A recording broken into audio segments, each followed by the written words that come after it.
Round 2 of the OFL playoffs is here as the Seattle Seahawks, led by new head coach Zach Hobart, are set to take on the LA Rams, the favorite to win the OFL Super Bowl. Let's see if Seattle can prove them wrong. Is on 3rd and 13. Here's Lamar Jackson, the former Heisman Trophy winner, scrambling like he's laying on a date, and he would find the former Bengal and the Lion Marvin Jones Jr. Now at the 13, LA is driving as the former Louisville Cardinal Lamar Jackson. He would roll out, and he would go out. He's going to be sacked. Or actually, he gains a yard. He'd actually be injured.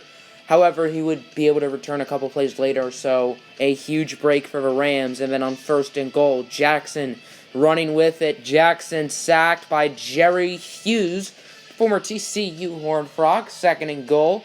Hand off for MG3, Melvin Gordon, the third for a Ram touchdown. And Melvin Gordon's touchdown will give them a 7-0 lead. So here's Russell Wilson, who threw 4 touchdowns last week against the Cowboys. He's going to be picked off by Carl Joseph. You can't spell intercepted without the D. Nice play right there by the Rams defense. And then Jackson over to Evan Engram for a gain of 20. Rams driving at the 15. Lamar Jackson looking for the corner of the end zone. And it'd be picked off by Darquez Denard. And the Seahawks get the ball right back, getting a red zone stop. Big play right there. Now 2nd and 10 from the 20 is Russ looking to throw it. Russ moving in the pocket, and he would find Jimmy Graham for a gain of 32. And here's a 56-yard field goal attempt for Stephen Hauschka. It is no good. It had the distance, but was not accurate. So it's still 7-0 Rams as they try to make this lead a little bit bigger. Here's Lamar Jackson on 1st down. He would find Marvin Jones, and Jones down the sideline to about the 30. Nice gain right there for LA. And then Jackson here on 1st and 10. He's going to scramble with it, scrambling like he's eggs on a frying pan. And he'd find the end zone for a Ram touchdown, and they would extend the lead, doubling it as it's now 14-0. 1:47 left in the half here for Seattle. Is Russell Wilson on 2nd down and 5. He has the moves like Jagger as he would throw it across the field to Tyrell Williams. Nice gain right there. And then the very next play at the 45, Russell Wilson, he would be picked off by Quan Alexander in and out of the hands of one of the defenders. And Alexander showing off the play recognition, or I should say showing off the awareness as he gets that play. Now at the 35, that was an easy pick 6 for Seattle, but Malcolm Jenkins dropped it, and then on 3rd down and 9 here, now in the second half, Russell Wilson finds Golden Tate. Now at the 7, Seattle is driving as Russ looking to throw it. Russ, he would be incomplete. I don't know why I showed that play. I guess I didn't mean to. And then 4th and goal. Here's a field goal for Stephen Hauschka. This is now 14-3. Rams have it here, 1st and goal at the 2 after a nice drive with not too much time left to go here in the game is Melvin Gordon. That play would be read like a book. He loses 4. Nice play by the Seattle defense. That'll bring up a 2nd and goal. Under 4 minutes to go. Clock ticking as Gordon gets a big touchdown, which will likely ice the game. Not looking too good right now for Seattle as they're down 21-3. With 2:44 left to go, can Russell Wilson make a miracle? As on 3rd down and 5, Wilson dancing, sacked by Joey Bosa. That'll bring up a 4th down and 13, which Seattle is obviously going to go for. They don't really have much of a choice. As Wilson, he's scrambling with it, and he'd be sacked again. This time by the reigning ONFC Defensive Player of the Year, Reuben Foster. 1st and goal, Rams trying to extend their lead, and they would do just that, as it's the rookie from the Ohio State University, Paris Campbell, with the score. Now it's 28-3.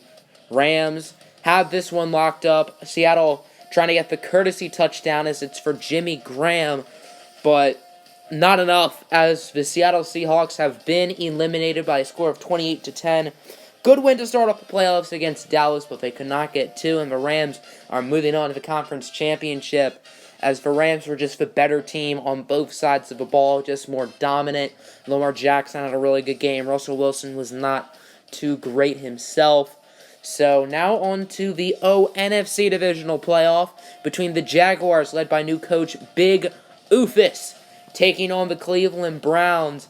as the Browns earned this spot, winning the AFC North. They got a little bit lucky with the Steelers losing in Week 17, but I'd like to see them do well. I think the Browns have a real chance to go far. As Daniel Jones is in the game at quarterback, I forgot that the coach wanted me not to start Daniel Jones. Luckily, I did realize after that play, which was an interception by Marlon Humphrey. Nice sack by Vic Beasley, setting up a 2nd down and 17. Now 2nd and 10, drive moving along as Derek Vroom Vroom Get Me Ka finds Delaney Walker, the tight end, for a nice gain of 21. Nice play right there, bringing it to the 11. And then Carr back to the former Niner and Titan Delaney Walker, this time in the back of the end zone for a Jaguar touchdown there. The first one's to score, as it's now 7-0. Jacksonville takes the lead. Now they're reviewing if Walker had possession. I really think he did not, but the booth disagrees. The play stood.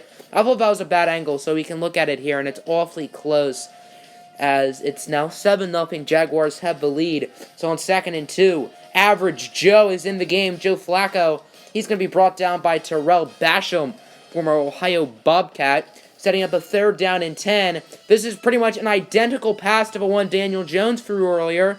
And once again, deja vu, it's Marlon Humphrey with the interception, his 2nd here in just the first quarter. 7-0 right now. Jaguars looking good. They barely beat the Broncos last week.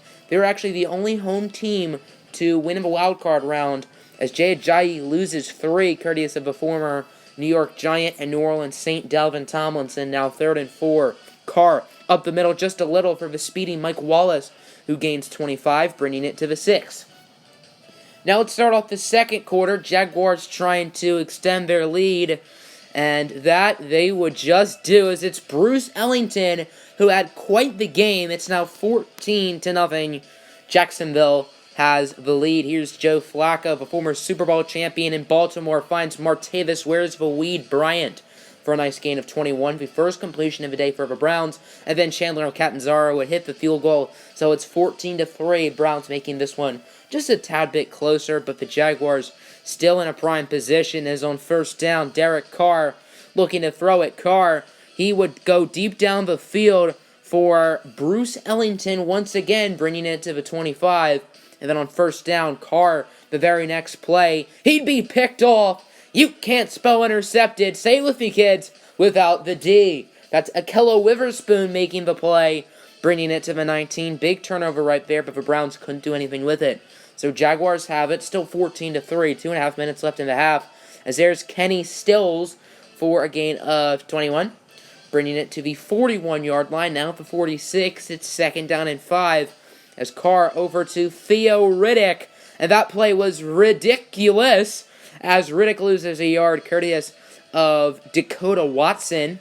Now at the 32-yard line, Jaguars driving down the field. They want to make this game even more of a blowout, as Carr finds Riddick once again, and Riddick, one of the best pass-catching running backs in the league, with the move. I don't know if it was necessary. He could have outrun the defender in the end zone, but will it matter? 2nd down after a Vic Beasley sack, as Carr would find DeAndre hopping his way in the end zone. DeAndre Hopkins for the score, as it's now 21-3. So about 15 seconds left in the half. Joe Flacco launching a prayer, and it would be answered. Amen. Martavis Bryant, what a catch, going down the field, and the Browns will not die without a fight. 21-10 is your score heading into the half. Now on to half number 2. Jaguars still in the driver's seat, as there's Jeff Heuerman with a nice play right there. Derek Carr, only 2 incompletions up to this point. And then Carr for Kenny Stills, the former Saint and Dolphin, with the touchdowns. It's now 28-10. Cleveland is really in a pickle right now. About 48 seconds left here in the quarter, as Christian McCaffrey, whoop, nice spin move to the 39.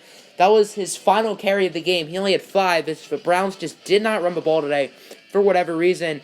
There is Joe Flacco launching a nuke, you might as well call him Kim Jong-un, and it's going to be intercepted by Logan Ryan, former Patriot and Titan.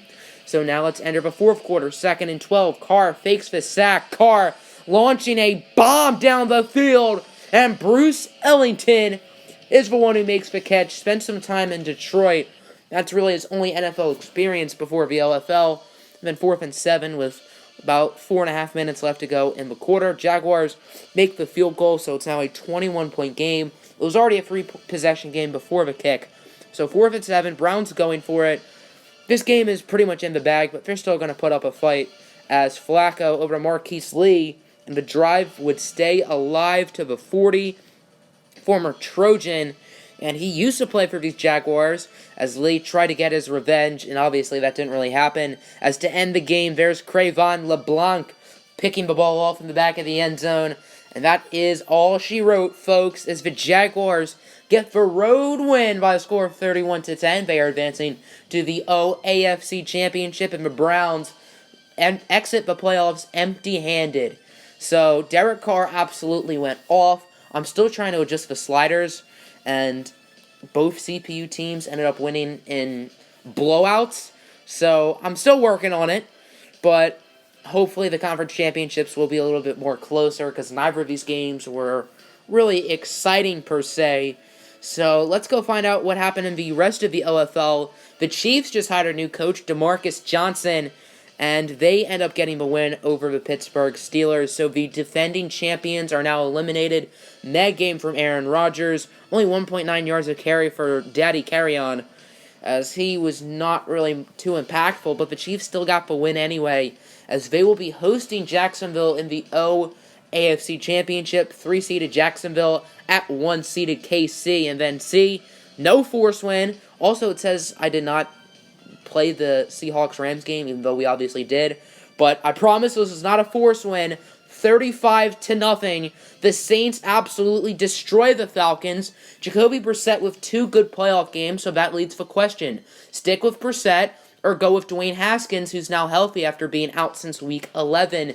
As the Saints getting revenge on the Falcons, who beat them twice this year, and the 5-seeded Saints will be taking on the 1-seeded Rams in the NFC Championship. The Rams beat New Orleans, I think, 35-0 back in the regular season, and then the conference championships, as I said, Jaguars, Chiefs, Saints, Rams, they will be premiered likely on Thursday, and then the OFL Bowl will be streamed on Sunday.